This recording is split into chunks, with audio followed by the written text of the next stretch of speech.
The 1950s were a decade of shadows and silver gleam, where paranoia met imagination under the glow of cinema projectors. Sci-fi films weren't just entertainment, they were quiet warnings, whispered dreams of futures unknown. But some were left behind, buried under the roar of blockbusters. Tonight, we rediscover 15 forgotten visions, fragile, haunting, yet timeless. 1. The Magnetic Monster, 1953. A laboratory bathed in shadows. Sparks flare, dials hum, and two wary scientists face something more terrifying than a monster in the dark, a substance that consumes energy, expanding endlessly, threatening to devour the Earth itself. This was the unnerving premise of The Magnetic Monster, a film that stood apart from its campy contemporaries. Richard Carlson, the reliable face of 1950s sci-fi, embodied the government scientist torn between duty and helplessness. Alongside King Donovan, he was tasked not with destroying an alien invader, but with confronting a terrifying accident of science, an unstable isotope with a hunger that could not be satisfied. Unlike other films of the era, there were no giant ants, no rubber-suited invaders. The enemy was invisible, abstract, and deeply plausible. Released in 1953, the film carried the trappings of a modest B-movie, yet its ambition reached far higher. Using stock footage and clever editing, director Kurt Siodmak conjured a sense of dread rooted in the anxieties of the atomic age. Critics at the time were divided. Some dismissed it as overly clinical, while others admired its attempt to inject realism into a genre often dismissed as pulp. Audiences were modest, leaving it overshadowed by flashier spectacles like The War of the Worlds. But its influence stretched far beyond its box office. The film's themes, of mankind toying with forces beyond control, would ripple into later works such as The Andromeda Strain and even disaster thrillers like The China Syndrome. In its quiet way, The Magnetic Monster predicted decades of cinematic obsession with technology run amok. Today, it stands not as a relic of schlock, but as a cautionary parable disguised in flickering black and white. Forgotten, yes, but still magnetic in its resonance. 2.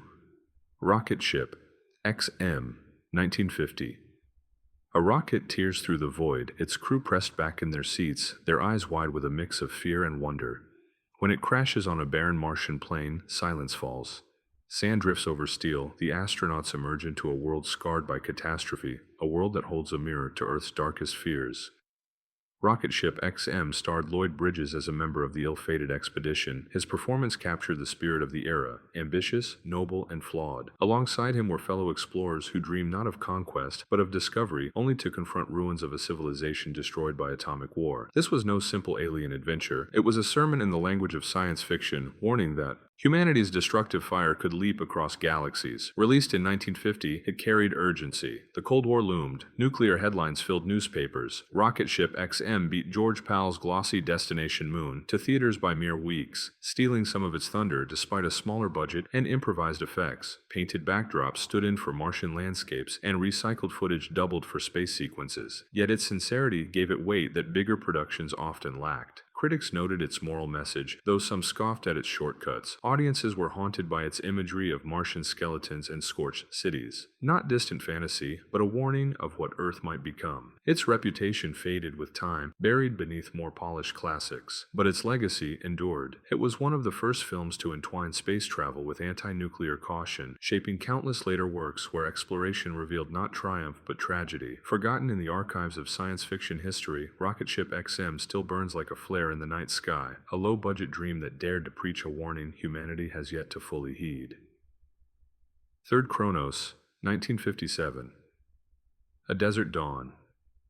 Heat shimmers on the horizon, then a shadow falls.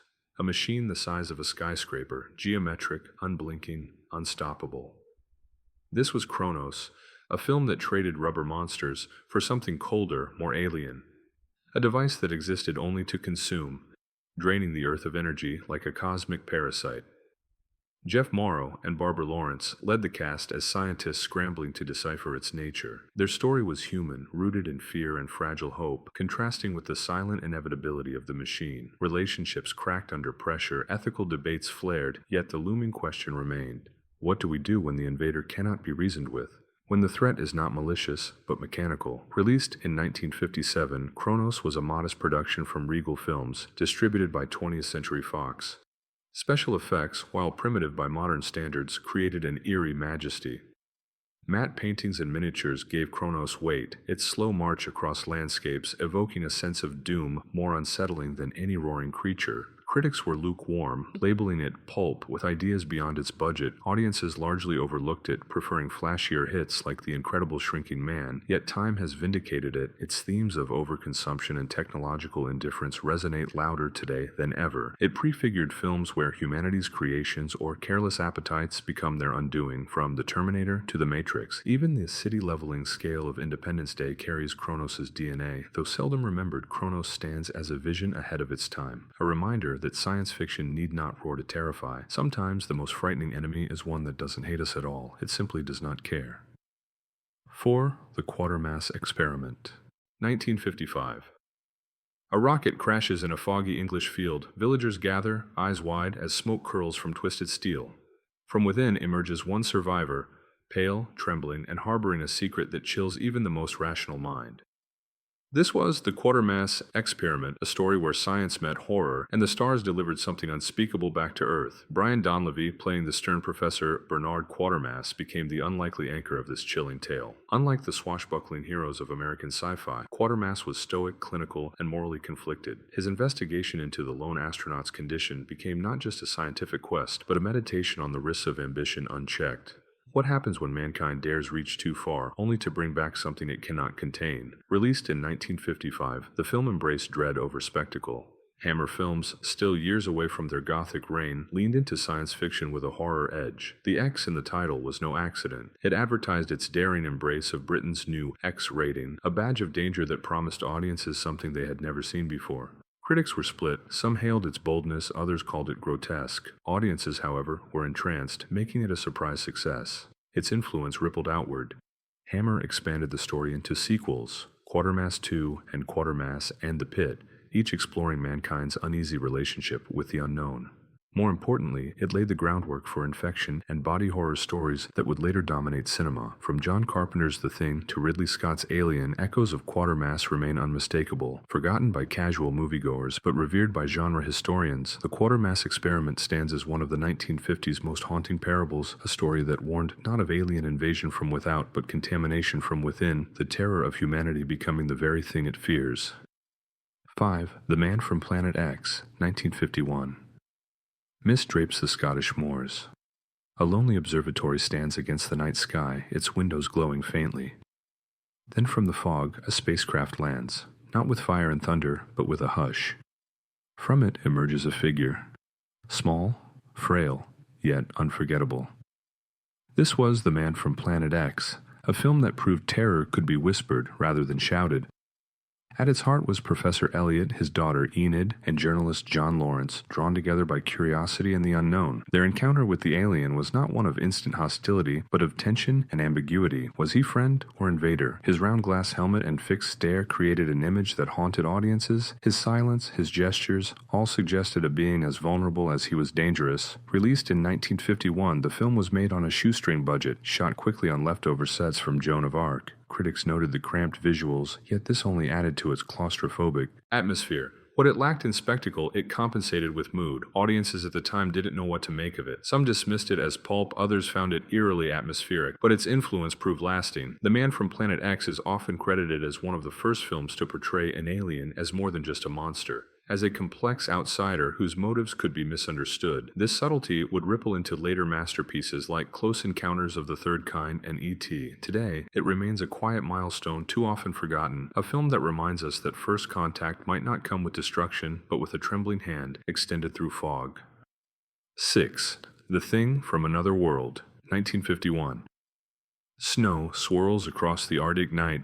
A team of scientists trapped in an icy outpost stumble upon a frozen giant encased in ice. They bring it inside. The storm howls, and then the ice begins to melt. Thus begins The Thing from Another World, one of the most influential and yet strangely overlooked films of the 1950s.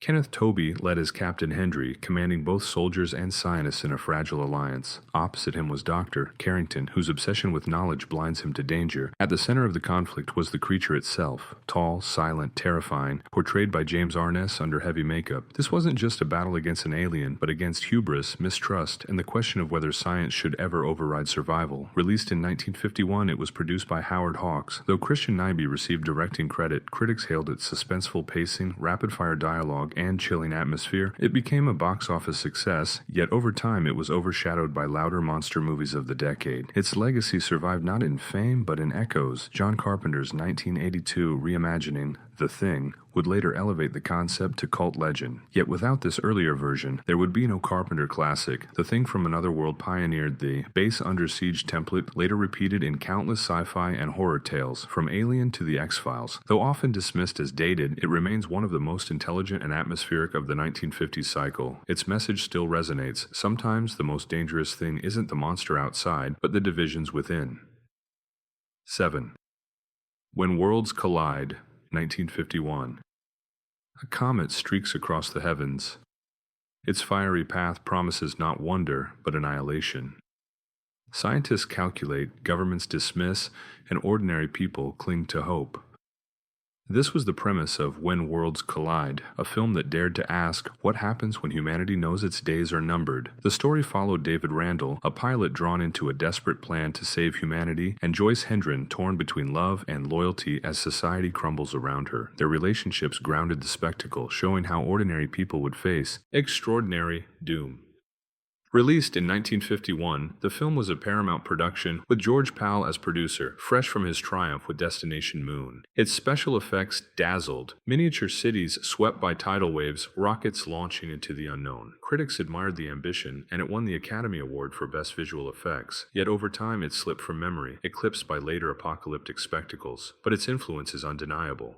When Worlds Collide established the blueprint for disaster cinema, from Armageddon to Deep Impact, its focus on survival, sacrifice, and the fragility of civilization became recurring themes in science fiction for decades. Even the concept of an ark ship to save humanity traces back here. Though its dialogue may feel dated, its vision remains staggering. It asked audiences to confront their mortality, to imagine a planet-ending catastrophe not as fantasy, but as possibility. Forgotten by many, it still speaks across time, reminding us that the stars may hold not only dreams, but judgment. 8. Invaders from Mars, 1953. A boy wakes in the night. Through his bedroom window, he sees a flying saucer vanish into the sandpit near his home. At first, no one believes him, but then his parents change, cold, distant, no longer themselves. Few films of the 1950s captured paranoia with such intimacy as Invaders from Mars. At its center was young David McLean, played by Jimmy Hunt, whose wide-eyed innocence made the horror all the more chilling. His parents, once loving, become strangers. Neighbors disappear, soldiers arrive, only to be swallowed by the sand. The film fused science fiction with a child's nightmare, where the safe world of family and home collapses into betrayal. Released in 1953, directed by William Cameron Menzies, it was notable for its surreal production design, endless corridors, dreamlike landscapes, and glowing underground tunnels. The use of color, rare for sci-fi at the time, gave it an almost otherworldly texture. Critics were divided, some dismissing it as juvenile fantasy, while others admired its bold imagination. Box office results were modest, and for years it lingered in the shadows of more famous alien invasion films like The Day the Earth Stood Still. But its impact spread quietly. The paranoia it captured, the fear of loved ones replaced, of neighbors turning alien, would echo in Invasion of the Body Snatchers and ripple through Cold War allegories for decades. Today, it feels like both a time capsule and a prophecy. Through a child's eyes, Invaders from Mars warned that invasion isn't always loud or violent. Sometimes it begins in silence with the ones closest to you no longer the same. 9. It Came from Outer Space, 1953. A desert night. A meteor streaks across the sky, crashing in a blaze of light. Local townsfolk see only fire and smoke, but amateur astronomer John Putnam sees something more. A glimpse of a ship not meant for human eyes. Thus begins It Came from Outer Space, one of the decade's most thoughtful explorations of contact. Richard Carlson portrayed Putnam, a dreamer dismissed as eccentric. Alongside him was Ellen Fields, played by Barbara Rush, the woman torn between loyalty and skepticism. Their relationship grounded the cosmic mystery. When townsfolk begin acting strangely, voices flat, eyes distant, suspicion spreads like wildfire. Yet the truth is subtler. The aliens are not conquerors, but refugees stranded on Earth. Released in 1953, the film was Universal's first venture into 3D, marketed with glowing taglines and bold posters. Audiences wore paper glasses and ducked as meteors seemed to fly off the screen. But beneath the spectacle, there was something more, a plea for understanding in an era of fear. Critics noted its allegorical weight, linking it to Cold War paranoia, yet praising its empathy. Though overshadowed by more aggressive invasion tales, the film's legacy is immense. It suggested that aliens might not be enemies, but misunderstood outsiders. That seed of compassion would later later blossom in works like Close Encounters of the Third Kind and Arrival. Forgotten by casual viewers, It Came from Outer Space remains a beacon of what 1950s sci-fi could achieve, a story not of conquest but of coexistence whispered through desert winds and starlight. 10. This Island, Earth, 1955. A glowing device hums in a scientist's lab. Strange tubes, alien in design, assemble themselves with impossible precision. To Dr. Cal Meacham, it is both a gift and a summons. So begins This Island, Earth, one of the most ambitious science fiction films of its era, and one too often dismissed as pulp. Rex Reason led the cast as Meacham, a man drawn into an interstellar conflict. Opposite him was Ruth Adams, played by Faith Domergue, whose sharp intelligence made her more than a simple companion. Together, they unraveled the motives of the enigmatic Exeter, portrayed by Jeff Morrow, a figure equal parts mentor and deceiver. Released in 1955, the film dazzled with technicolor visuals. Spaceships soared in luminous blue, alien landscapes glowed with unearthly light, and the towering Metaluna mutant became a striking, if campy, image of the unknown. Critics admired its ambition but questioned its melodrama. Audiences were entranced, though its reputation dimmed in later decades. Yet its influence is undeniable. It set a template for epic, interplanetary conflict that would ripple into future space operas. Its sense of scale foreshadowed television series like Star Trek, while its moral undercurrents, hit of civilizations caught in endless war, echoed in countless films to follow. Often reduced to a footnote, This Island Earth remains a jewel of mid-century imagination, a story that dared to paint the cosmos in bright colors, asking humanity whether the stars would bring salvation or simply mirror its endless conflicts. 11. The Beast from 20,000. Fathoms, 1953.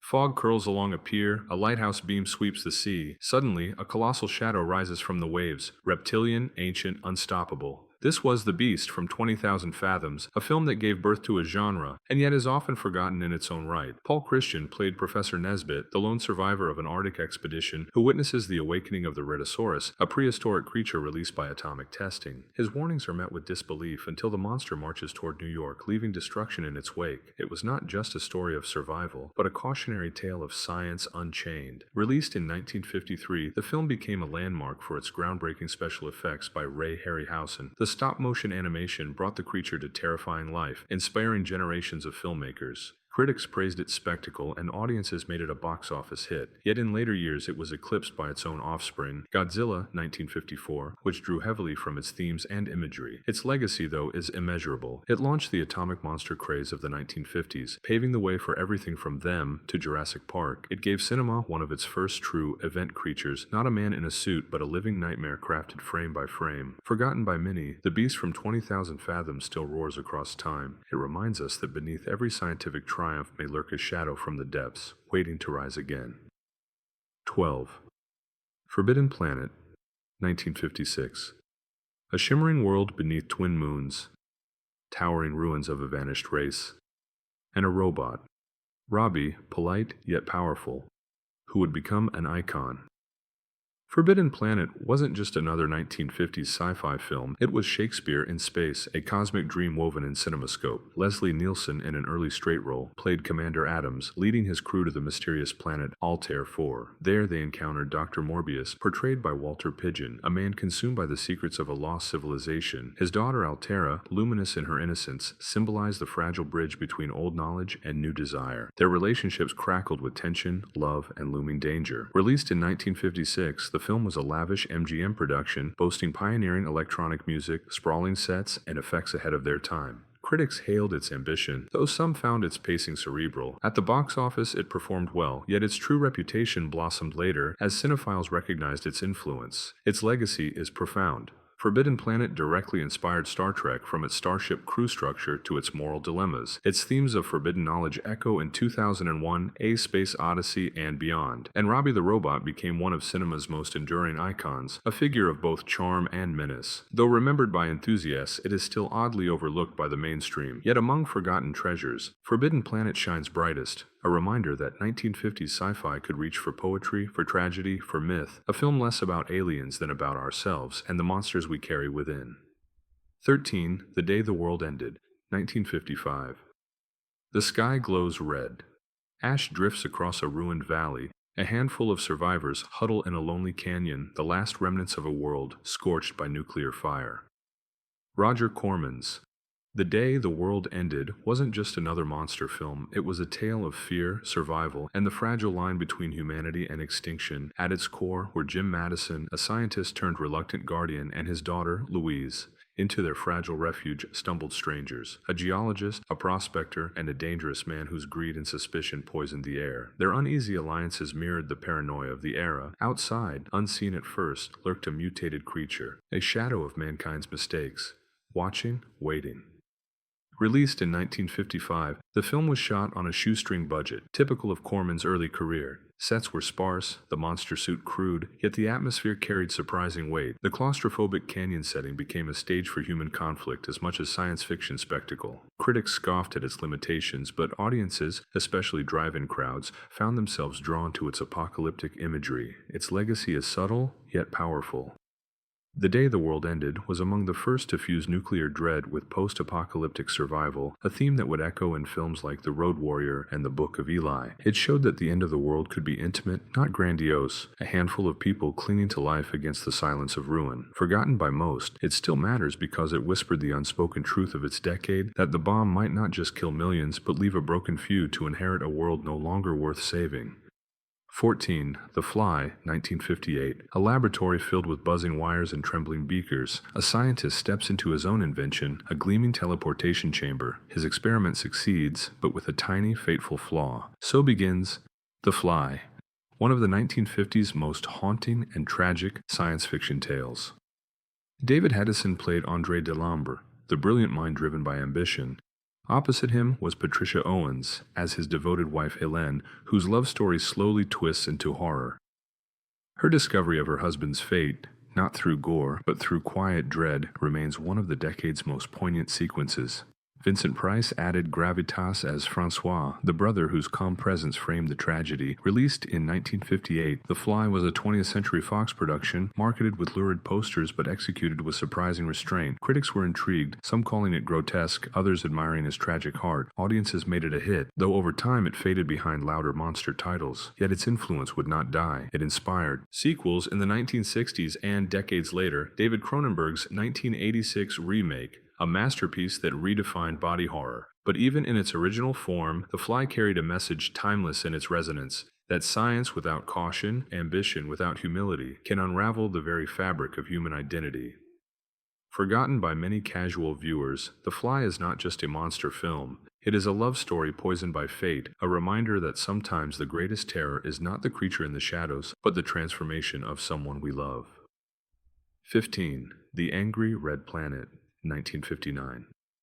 Mars glows on the horizon, a fiery world waiting to be explored. 4 astronauts land, their ship bathed in eerie red light. At first, the planet seems empty, then the silence breaks, with monstrous vegetation, giant creatures, and landscapes unlike anything seen before. The Angry Red Planet was pulp at its purest, but also a vision ahead of its time. Dr. Iris Ryan, played by Nora Hayden, provided rare female perspective in a decade dominated by male leads. Alongside her were Gerald Moore as Colonel O'Banion, straddling arrogance and heroism, and a small crew whose dynamics revealed both camaraderie and conflict. Their journey across Martian terrain became a series of vignettes, encounters with bizarre life that felt equal parts dream and nightmare. Released in 1959, the film was low budget but inventive. Its cinemagic process bathed Martian sequences in glowing red hues, creating a surreal, otherworldly atmosphere. Critics mocked its gimmickry and awkward effects, yet audiences at drive-ins were captivated by its novelty. It wasn't art house cinema, but it was a glimpse into what science fiction could achieve when imagination surpassed resources. Its legacy lies in its boldness.